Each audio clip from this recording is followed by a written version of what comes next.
ఎక్కడైతే రాహుల్ గాంధీ గారు వచ్చి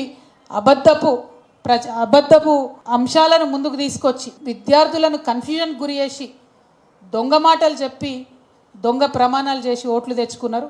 ఆ తర్వాత కనీసం హైదరాబాద్కు రాకుండా పారిపోయినటువంటి సందర్భం. ఈ 2 ఏళ్లలో ఒక 100 సార్లు అడిగినాం మేము రాహుల్ గాంధీ గారి గురించి. మీరు కాన్స్టిట్యూషన్ పట్టుకొని తిరుగుతా అన్నారు రాహుల్ గాంధీ గారు. ఇక్కడ బీసీలకు 42% రిజర్వేషన్లు అన్నారు, ఇస్తలేరు.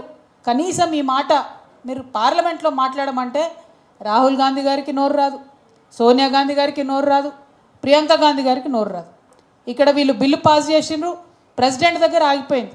కనీసం ఒక్కసారి మీరు బడుగుల పక్షాన పార్లమెంట్లో వాయిస్ రేజ్ చేయండి అంటే వాళ్ళు ఎవ్వరికి కూడా నోరు రానటువంటి పరిస్థితి.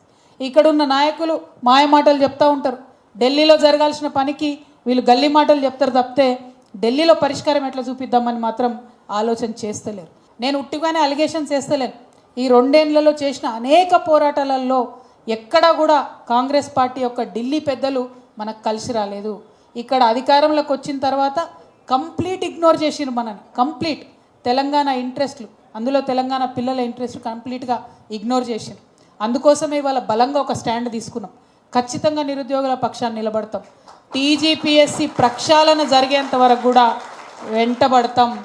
ఏదైతే మనం జాబ్ క్యాలెండర్ ఇస్తామని ప్రామిస్ చేసినరో అది ఇచ్చేంత వరకు కూడా వెంటబడతాం. ఈ జీవో 29 ఏదైతే రిజర్వేషన్లన్నీ తీసేటటువంటి కుట్ర కాంగ్రెస్ పార్టీ చేస్తూ ఉందో అది రద్దు చేసే వరకు కూడా వెంటబడతాం. ఏ ఒక్కరిని కూడా వదిలిపెట్టాం.